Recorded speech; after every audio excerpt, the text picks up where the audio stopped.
ہماری جو زندگی ہے اس کے بارے میں ایک کانسیپٹ اسلامکلی اسلام کے اعتبار سے بڑا کلیئر ہے کہ اللہ تعالیٰ نے اس دنیا کو دار العمل قرار دیا اور آخرت دار الجزا ہے۔ اسی لیے جو قیامت کا دن ہے وہ یوم الدین ہے، یوم الجزا ہے، بدلے کا دن ہے۔ اسی طرح یہ جو دنیا کی زندگی ہے اسے آخرت کی کھیتی قرار دیا، فرمایا الدنیا مزرعۃ الآخرہ، دنیا آخرت کی کھیتی ہے۔ آخرت کی کھیتی ہونے کا مطلب بڑا واضح ہے کہ جیسے ہم کھیت کے اندر تھوڑے سے بیج ڈالتے ہیں اور ان بیج سے ہمیں بہت زیادہ فصل حاصل ہوتی ہے۔ بیج جو ڈالے جاتے ہیں اس کی تعداد بڑی تھوڑی ہوتی ہے، لیکن جو اسے فصل حاصل ہوتی ہے اس کی مقدار بہت زیادہ ہوتی ہے۔ دنیا اور آخرت کا معاملہ بھی ایسا ہی ہے کہ دنیا میں ہم جو بیج عمل کا ڈالتے ہیں وہ تھوڑا سا ہوتا ہے، کیونکہ محدود زندگی ہے۔ ہماری عمومی زندگی 45، 50، 60، 70، 80، 90 ان سالوں کے اندر اندر سمٹ جاتی ہے۔ بہت زیادہ ہے کہ کوئی 60 سے یا 70 سے اوپر چلا جائے، تو یہ ایک محدود زندگی ہے۔ لیکن اس محدود زندگی میں جو نیکیوں کا بیج بوتے ہیں اور قیامت کے دن جو اس کا صلہ ملنا ہے وہ اتنا عظیم ہے، وہ اتنا بڑا ہے کہ حقیقت میں دونوں کا تقابل ہی نہیں ہو سکتا۔ محدود کے بدلے میں خدا ہمیں لامحدود عطا فرمائے گا، تھوڑے کے بدلے میں خدا بہت زیادہ عطا فرمائے گا، متناہی کے عوض میں خدا وند قدوس لامتناہی اجر اور صلہ عطا فرمائے گا۔ تو کتنے خوش نصیب ہیں وہ لوگ کہ جو اپنی اس محدود زندگی کو لامحدود مقاصد اور فوائد کے لیے استعمال کرتے ہیں۔ آپ اس کو مثال کے لیے یوں بھی سمجھ سکتے ہیں کہ ایک شخص کو ایک کھیت دیا جائے اور اسے بیج بھی دیے جائیں کہ یہ بیج ہیں، اگر تم اس کھیت کے اندر بوگے، بیجو گے تو اس کے بدلے میں تمہیں عظیم الشان فصل حاصل ہوگی۔ اب دو طرح کا عمل ہو سکتا ہے، یا تو یہ ہے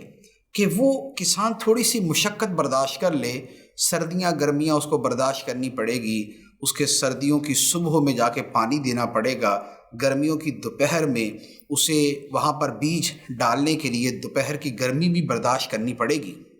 لیکن یہ تھوڑی سی محنت اسے بہت بڑا صلہ دے جائے گی۔ اور دوسرا طرز عمل یہ ہو سکتا ہے کہ کسان کہے کہ بھائی مجھے کیا مصیبت پڑی ہے کہ میں گرمیوں کی دھوپ برداشت کروں اور میں سردیوں کی ٹھنڈ برداشت کروں، میں آرام سے درخت کے نیچے بیٹھا ہوا ہوں، زندگی گزر رہی ہے، چھوڑے جی کون سے بیج، کدھر کا کھیت اور کہاں کی کھیتی۔ لیکن اس کا نقصان کیا ہوگا؟ اس کا نقصان یہ ہوگا کہ جب اسے کھیتی کی ضرورت پڑے گی، جب فصل کی ضرورت پڑے گی، تو چونکہ اس نے محنت کی نہیں، اس کا نتیجہ بھی کچھ نہیں نکلے گا۔ یہی معاملہ دنیا اور آخرت کا ہے۔ اللہ تعالیٰ نے یہ دنیا کی زندگی ایک کھیت کی صورت میں ہمیں دی، اور ہماری حیثیت ایک کسان کی ہے، اور نیک اعمال ہمارے لیے مثل بیج کے ہیں۔ اگر ان نیک اعمال کا بیج زندگی کے اس کھیت میں بوتے رہیں گے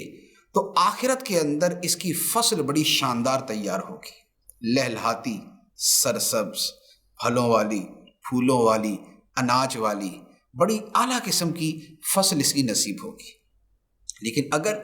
یہ سوچتے ہوئے کہ کون فجر کی جو ہے وہ نیند قربان کرے اور کون دوپہر کا کاروبار قربان کرے اور کون سردی میں ٹھنڈے پانی سے وضو کرے اور گرمی کی دوپہر میں دھوپ میں چل کے مسجد میں جائے اور نماز پڑھے اور گرمیوں کے روزے رکھے اور دیگر مشقت والی عبادتیں کرے، تو یہ تھوڑی سی زندگی تو ضرور اس کی راحت اور آرام، ظاہری راحت، ظاہری آرام میں گزر جائے گی، لیکن ایک براڈ ویژن کے اندر جو اس کی زندگی کا حاصل نکلے گا وہ خسارہ نکلے گا۔ تو لہٰذا کامیاب وہ آدمی ہے کہ جو اپنی اس زندگی کو عمل کے بیج بو کر اسے بہترین فصل کی صورت بنا دیتا ہے۔ بزرگان دین، اولیاء کرام کی زندگی میں جو ہمیں بڑا بنیادی ایک عمل نظر آتا ہے، ایک کردار نظر آتا ہے، وہ یہی تھا کہ زندگی کے ایک ایک پل کو، ایک ایک لمحے کو، ایک ایک دن کو انہوں نے جسے کہتے ہیں کہ پورا پورا وصول کرنا، آخری قطرے تک نچوڑ لینا کہ اسے بہتر سے بہترین انداز کے اندر آخرت کے لیے ہم تیار کر سکیں۔ اور اس کا نتیجہ کیا ہوا؟ انہوں نے بھی 50 سال 60 70 80 کی زندگی گزار لی، لیکن